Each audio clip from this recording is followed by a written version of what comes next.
세상 모든 취업 이야기 비밀노트 톡톡. 오늘은 더빅스쿨의 이건 강사님과 함께합니다. 쌤 안녕하세요. 안녕하세요. 건쌤 오늘 네. 벌써 8월의 마지막 날인데 알고 계시나요? 진짜 몰랐어요. 몰랐어요? 진짜 몰랐어요. 시간 가는 줄 모르고 사시는군요. 맞아요. 네. 오늘 화요일인지 월요일인지 수요일인지 헷갈립니다. 그렇죠. 네. 벌써 그럼 올해도 3분의 2가 훌쩍 넘어간 맞아요. 거거든요. 좀 이제 2022년도 넉 달밖에 안 남은 상황입니다. 좀 우리가 어떻게 해야 될지, 우리가 할 일이 뭐가 있을까요? 일단 슬퍼하지 말자. 제가 대신 슬퍼해 드릴게요. 네. 한두 살 먹어가는 거 시간이 지체된다고 생각이 드는 거 굉장히 많잖아요. 맞아요. 그런 생각은 일단 접어두시고요. 사실은 이제 6, 7, 8에 어느 정도 네. 준비를 해놨어야 돼요. 왜냐면은 9월이 대부분 공채가 시작되는 그렇죠. 시간이거든요. 하반기 공채가 또 시작이 되죠. 맞습니다. 근데 이제 다만 뭐 요즘에 이제 수시 채용이다 뭐다 해가지고 사실은 이제 뭐 공채 개념이 없지 않냐 이렇게 말하기도 네. 하는데 네. 아직 삼성 같은 경우에는 공채를 하고 있고요. 다른 기관들도 수시 채용이라 할지라도 9월에 진짜 많이 뽑기도 합니다. 그러니까 본격적으로 이제 채용 준비를 시작해야 되는 어떻게 네. 보면은 지원을 시작해야 되는 시기니까요. 계속해서 모니터링을 하시면서 본인이 가장 희망하는 기업, 직무 이런 것들 네. 꼭 지원하셨으면 좋겠습니다. 네, 알겠습니다. 오늘 좀 쌤이 도움 주실 건데 건쌤과 오늘 또 함께할 주제 역시 말의 yes or no로 시작하나요? 됐어요. 말의 yes or no. 네, 시작해 볼게요. 오늘은 좀 어떤 기업 면접 기출 질문을 준비하셨나요? 계속해서 뭔가 네. 좀 이렇게 공기업스럽다라고 생각이 드는 기업들만 가져와서 오늘은 좀 4기업 중에 대표 주자 그리고 또 좀 네. 있으면 공채가 시작될 기업 오. 삼성전자를 갖고 왔습니다. 네. 그 중에서도 DS 파트에서 출제되었던 질문인데요. 네. 실제 질문 중에 이거는 임원 면접에서 출제가 오, 되었습니다. 네. 삼성 면접은 이제 대표적으로 1차, 2차가 나눠져 있지 않고 면접 간에 네. 사실 한 번의 면접에서 이제 실무진 면접과 임원 면접이 동시에 이루어지거든요. 그 중에서도 임원 면접, 즉 인성 면접에서 나왔던 질문입니다. 네. 마지막 경력과 이번 지원 사이에 좀 텀이 있는데 네. 무엇을 했는지 궁금하다. 라는 질문이 나왔었습니다. 그래요, 네. 그- 이거 사실 뭐 공백기에 대한 질문을 너무 직접적으로 한 거 아닌가요? 맞습니다. 네. 공백기죠, 사실상. 네. 근데 이게 뭐 사실 공백기라고 하는 거에 있어서 여러분들 네. 입장에서는 뭐야 이런 것도 물어보나 싶을 생각이 들 텐데 네. 물어봤습니다. 그리고 앞으로도 물어볼 가능성이 굉장히 크고요. 그럼 어떻게 대답해요? 좀 취업 준비했어요. 이게 너무 솔직한 대답인데 조금 이것을 돌려서 말할 수가 있을까요? 포장해서? 그렇죠. 그러니까 솔직하게 이야기를 하는 거는 굉장히 좋은 답변이라고 저는 생각합니다. 네. 거짓말하는 것보다 훨씬 낫습니다. 다만 이제 솔직하게 답변하는 게 항상 베스트한지는 여러분들이 생각해 봐야 돼요. 네. 뭐 여러분들이 이제 여자친구한테 고백을 하는데 연지 씨한테 네. 제가 막 사실 나는 여자를 100명 사귀어봤어. 너가 이제 101번째 달마시안이 돼줄래? 미안. 라고 하면은 미안이라는 얘기가 나오겠죠. 네. 그러니까 그만큼 자신이 뭔가 여자한테 잘할 수 있다는 걸 어필하고 싶었지만 굉장히 말상 도루묵이 되는. 네. 근데 이게 솔직함이 그런 측면이 있어요. 그렇기 때문에 여러분들 입장에서는 그냥 놀았어요라든지 취준 준비했어요라든지 하는 네. 것들 그냥 맹목적으로 솔직하다라고 답변을 하면요. 사실 이게 문제가 될 소지가 있기 때문에 오늘 그 대표적인 질문 사항으로 가져와 봤습니다. 좀 저라면 이렇게 대답할 것 같아요. 좀 안 그래도 좀 휴식이 필요할 때가 있잖아요. 살다 네. 보면. 근데 조금 그런 인생의 휴식기를 가지면서 정말 내가 하고자 하는, 나아가고자 하는 방향이 무엇인지 생각하는 시간을 가졌다. 이런 식으로 답변을 하면서 그래서 확립한 내 가치관이 이것이며 여기에 지원을 하게 되었다. 이렇게 할 것 같은데 어떤가요, 오. 쌤? 답변. 지금 이거를 점수로 주면은 네. 90점 이상 줄 것 같습니다. 근데 이게 경험이 있으신가 봐요? 저 많죠. 너무 술술 나왔나요? 너무 네. 술술 나왔어요. 아니, 여러분들 이거 시청하시는 분들은요, 이 정도 답변만 하셔도요, 네. 저는 이제 합격점 줄 겁니다. 왜 그러냐면은 사실, 네. 그러니까 내가 왜 지원했는지로 연결되는, 네. 어떻게 보면은 지금 내가 이 자리에 왜 있는지에 대해서 네. 어필할 수 있는 기회를 어떻게 보면은 키포인트를 잡아놓은 거잖아요. 네. 면접관 입장에서 당연히 그러면 지금 그렇게 확립된 가치관이 뭐예요? 라는 질문을 할 수밖에 없게끔 네. 이렇게 살살살살살 맞아요. 데리고 오는 느낌이었거든요. 네. 그래서 점수를 굉장히 높게 주고 싶습니다. 예. 그렇다면 이제 실제 면접에서 이런 질문을 받은 지원자가 이렇게 답변을 했다고 하는데요. 제가 한번 읽어볼게요. 인턴 과정 이후에 갑작스럽게 발생한 코로나 문제와 겹쳐 사실 대외 활동 등의 노력을 할 수가 없었습니다. 다만 개인적으로 부족했다 생각한 어학 성적을 보완하고 필기시험 등 취업 준비를 병행하였습니다. 라고 답변을 하셨다고 하는데 이건 좀 말의 yes or no로 봤을 때 yes인가요, no인가요? 일단은 사실 네. 예스로 갈 수 있는데 네. 저는 굉장히 비판적인 사람이고 비관적인 스캡티즘에 빠져 있기 때문에 노라고 답변하겠습니다. 일단 네. 점수로 주면 한 70점 정도는 줄 수 있을 것 같아요. 왜 그렇죠? 좀 실제로 코로나 때문에 문제가 있었을 수도 있고요. 또 대외 활동이 적었던 것 같은데 좀 그래도 있었던 것 같고 왜 이것이 노까지 받아야 되나요, 쌤? 일단은 첫 네. 번째로 사실은 이제 이 질문의 의도 자체를 파악하지 못했다라고 생각이 들어요. 음. 그러니까 뭐 솔직해요. 어학 성적이나 필기 시험 준비라는 얘기를 했어요. 네. 근데 이게 어학 성적을 준비했다는 얘기를 어필을 했어요. 네. 필기 시험을 준비했다는 걸 어필을 했어요. 네. 근데 사실 엄밀히 따지면 어학 성적이랑 필기 성적 덕분에 네. 지금 이 자리까지 왔잖아요. 근데 그거를 굳이 이 자리에서 한 번 더 어필한다? 그렇죠. 여러분들한테 주어진 시간은 몇 분? 한 15분? 20분? 길어봤자? 근데 그 기간 동안에 다 받을 수 있는 질문 몇 개나 될까요? 질문과 대답까지 합치면은 한 20분 기준으로 했을 땐 10질문 못 받습니다. 한 네. 8질문? 많으면 8질문? 적으면 6질문 정도? 그러면 그 질문 중에 하나를 그냥 저는 영어 공부 열심히 했는데요 라고 얘기하고 끝낸다면은 면접관 입장에서는 어차피 이력서상에 영어 성적 다 써 있는데 굳이 그거에서 플러스 점수를 줄까요? 물론 마이너스는 아닙니다. 네. 하지만 절대 플러스도 아니라는 사실이 좀 염두를 해두셔야 될 부분이고요. 두 번째는 그래요.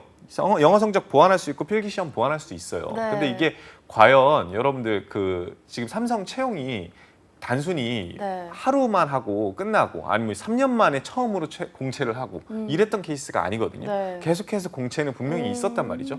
근데 그 와중에 그냥 내가 이번에 지원하기 위해서 뭐 지금 현재 이 지원자 같은 경우에는 한 1년 정도의 공백이 있었어요. 네. 그러니까 그나마 뭐 필기시험 준비했다, 어학성적 준비했다라는 네. 얘기가 가능했지만 2년, 3년 넘어가는 시간 동안에 영학성적만 준비했습니다. 그쵸. 필기시험만 준비했습니다. 그럼 그 기간 동안에 삼성 지원을 안 하셨어요? 라는 질문이 또 들어올 수가 있거든요. 네. 그래서 실제로 삼성전자나 삼성 계열사 같은 경우에는 면접관들이 여러분들이 몇 번 지원했는지 정도는 알고 계실 가능성이 굉장히 높습니다. 여태까지도 그래 왔고요. 근데 그게 부정적이지 절대 않아요. 실제로 뭐 진짜 최종 합격했던 지원자들을 네. 생각해 보면은 한 4번 이상 지원하고 떨어졌다가 5번째 합격했던 친구도 있어요. 네. 근데 그때마다 또 오셨네요라는 질문을 받긴 했거든요. 네. 그러니까 그게 포지티브한 건데 그 이유는 결국에는 우리 회사에 대한 관심사잖아요. 근데 이게 2년, 3년 동안 그냥 필기시험만 맹목적으로 준비했고 어학성적 준비했다? 네.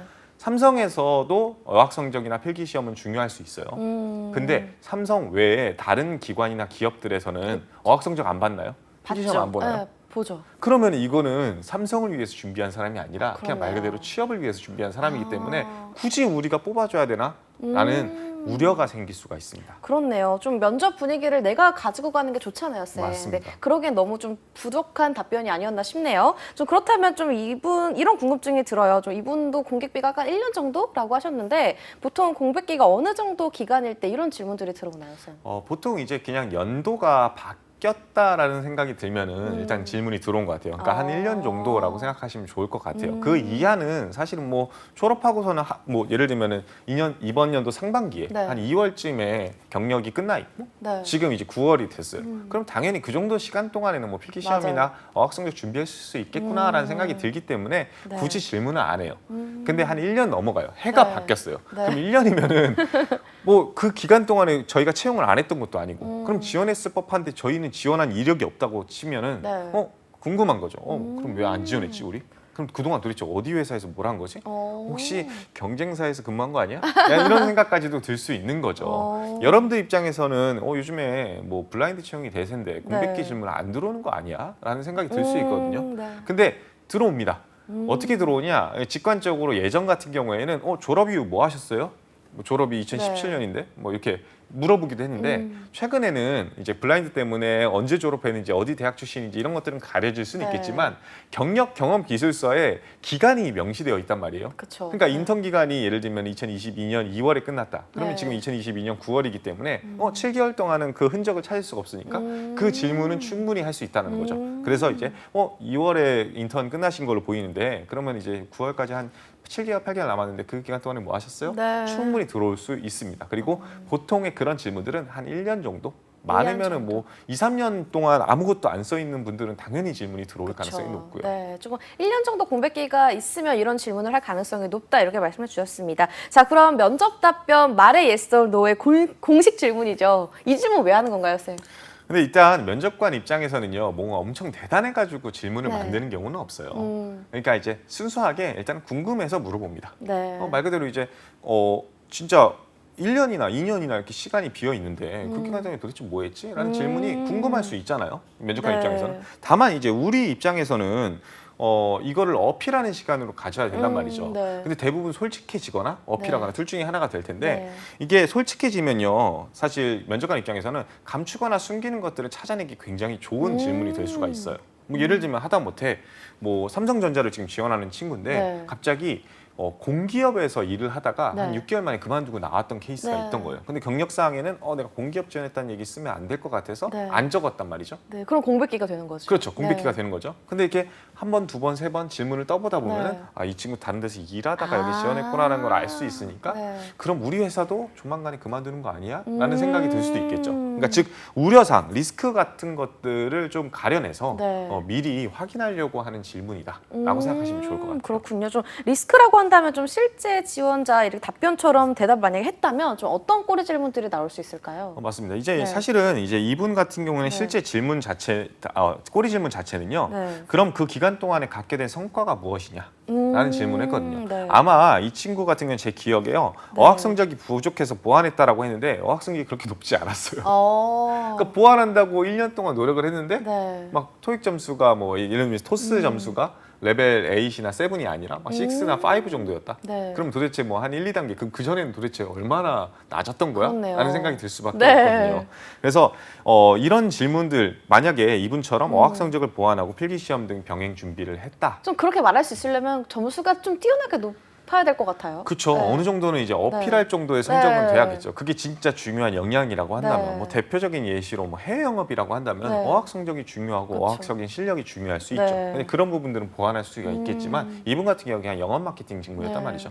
그러면 이제 그런 분들 같은 경우에는 이런 것들을 어필하는 게 굉장히 유리할지 한번 생각해 봐야 돼요. 이분한테 나올 수 있는 대표적인 꼬리 질문 자체가 또 다른 질문, 실제로 질문을 물어보진 않았지만 네. 저라면 네. 아주 높은 확률로 그래요? 그러면은 삼성전자 말고도 다른 데도 많이 지원하셨겠어요? 라는 질문을 할 것 같아요. 어디 지원하셨어요? 그 중에서 어디를 제일 가고 싶으세요? 라는 질문을 네. 할 것 같아요. 왜냐하면은 지금 보편적인 성적 준비를 한 거잖아요.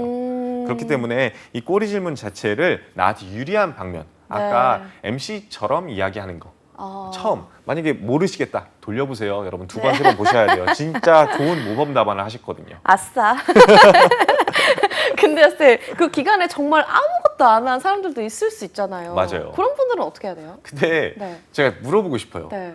주말에 아무것도 안 했다라고 하는 친구들 있잖아요. 네. 그리고 보통 연지 씨도 아무것도 안 했다라고 네. 하는 경우 있죠. 네. 정말 아무것도 안 할 수 있어요. 없죠. 뭐 다 하세요? 밥 먹고 밥 다 먹고 네. 다 밥 먹고 다 TV 보고 네. 다 핸드폰 하고 한단 말이에요. 그렇죠. 아무것도 안 했다는 거는 진짜 거짓말입니다.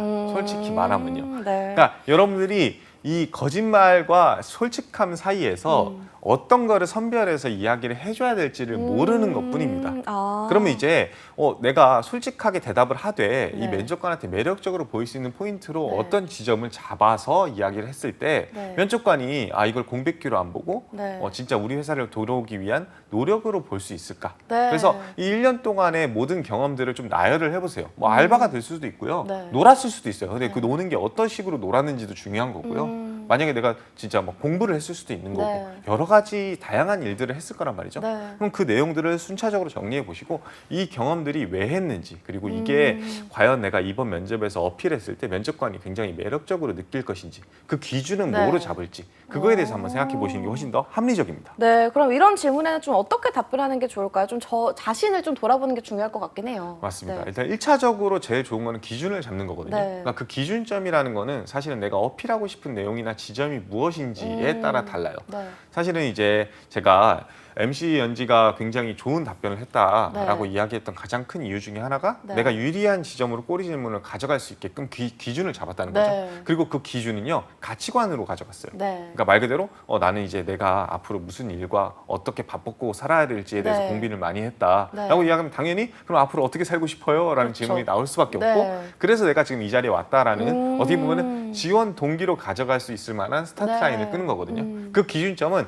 내가 가치관을 어필하는 용도로 써야겠다라는 기준이에요. 네. 근데 사실은 면접에서의 가치관도 엄밀히 따지면은 역량이거든요. 그렇죠. 그렇죠? 네. 그러니까 말 그대로 책임감이든 도전 정신이든 그 가치관들도 결국엔 면접관한테 어필하는 내용이 되기 때문에 네. 가장 중요한 스타트 포인트, 즉 기준으로 잡을 만한 거는요. 네. 직무적으로 내가 필요한 역량이 무엇이 있을지 네. 그리고 면접관한테 어필할 수 있을 만한 역량이 무엇이 있을지를 생각해 보는 거예요. 이 역량은 가치관이 될 수도 있는 거고요. 진짜 지식적이거나 기술적인 역량이 될 수도 있습니다. 그렇죠. 네, 이 역량화하는 게 정말 제일 중요하겠네요. 맞습니다. 네. 그리고 그 역량을 키우기 위해서 나는 서류에서 보여지지 않는 측면에서 네. 무엇을 했는지를 생각해 보는 거죠. 어... 그래서 뭐 예를 들면은 아무래도 삼성전자 같은 경우에는 한번 뽑고 나면은 진짜 30년, 40년을 근무할 사람을 뽑는다라고 네. 하면요. 정말로 이 직무에 대해서 고민을 많이 한 친구를 뽑을 거예요. 그것도 굉장히 중요한 역량 중에 한 가지입니다. 그쵸, 가치관이죠. 네. 그래서 그런 부분을 어필하기 위해서 아, 내가 정말로 이 일을 하고 싶은지에 대해서 고민과 앞으로 나아갈 방향에 대해서 생각해 보는 네. 시간을 가졌다라고 이야기를 한다든지 아니면은 네. 해당 직무에서 필요한 역량이 A라는 역량이 있는데 그 부분이 제가 좀 부족한 것 같아서 채우기 네. 위해서 보충을 했다.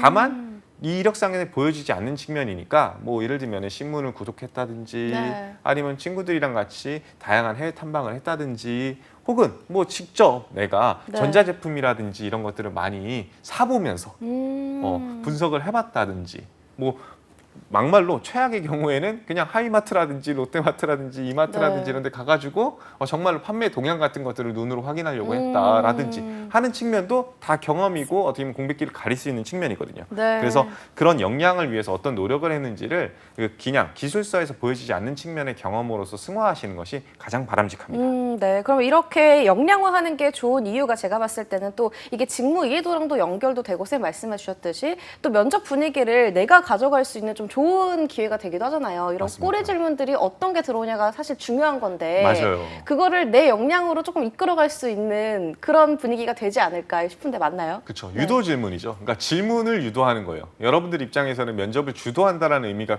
완전히 와닿진 않을 텐데 면접관이 이런 질문을 했으면 좋겠다라는 질문이 나오게끔 답변을 하는 게 사실은 베스트합니다. 네. 예를 들면은 내가 워홀을 갔다 왔다고 칩시다. 네. 그러면은 당연히 면접관 입장에서는 제가 공백기 동안 워홀을 갔다 와가지고 이거 네. 이력서상에 적진 않았습니다. 이렇게 네. 얘기했으면 그래요? 워홀 왜 가셨어요? 네. 워홀이 그러면은 본인 지원한 직무에 어떤 도움이 될 것 같아요? 라는 질문이 당연히 추가적으로 나올 수밖에 없고요. 놀았다라고 하면요. 네. 그냥 단순히 그러면 웃으면서 네. 취업에 그렇게 간절하지 않으신가 봐요? 라는 질문이 나올 수밖에 네. 없어요. 혹은 내가 공부했다라고 하면요. 그 공부 내용을 왜 하셨어요? 그 내용은 우리 회사를 들어오는데 어떤 도움이 돼요? 그렇네요. 라는 질문이 나올 수밖에 없는 거죠. 네. 그렇기 때문에 결국에는 이 직무 이해도를 물어보는 질문으로 승화시키는 것이 가장 바람직하기 때문에 네. 어떻게 보면 로열티이자 이해도로서 여러분들이 답변을 만들어 가셔야 돼요. 네. 그리고 그 답변에 꼬리 질문이 나오는 것들까지 준비해 놓으시면요. 내가 처음에 첫 네. 단락에서 그 주어진 공백기에 어떤 걸 했다라고 어필하는 것이 굉장히 수월해질 겁니다.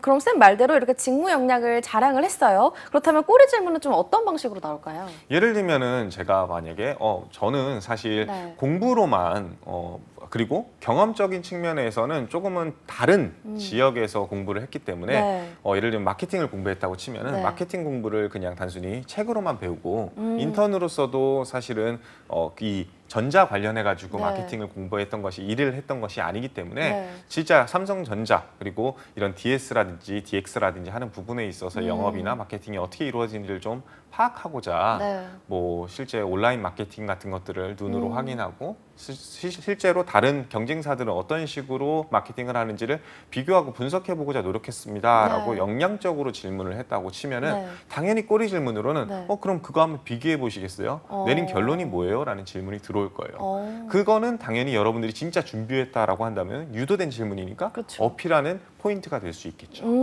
단순히 그냥 이런 면접 준비만 하는 것이 아니라 좀 꼬리 질문도 많이 준비를 해가야 될 것 같네요. 맞습니다. 네, 좀 끝으로 해주고 싶은 말씀 있으세요? 이제 여러분들 입장에서는 블라인드 채용이기 때문에 사실상 이런 질문이 안 들어올 거라 생각을 하겠지만 오히려 이런 질문이 여러분들 입장에서는 굉장히 유리한 질문입니다. 내가 원하는 대로 흘러가게끔 면접을 만들 수가 있거든요. 네. 그렇기 때문에 이 질문 플러스 꼬리 질문까지 내가 유도한 대로 흘러갈 수 있는 답변을 준비해 놓으시면 여러분의 면접 필승하실 겁니다. 네, 필승하세요. 지금까지 더빅스쿨의 이건 강사님과 함께했습니다. 말씀 고맙습니다.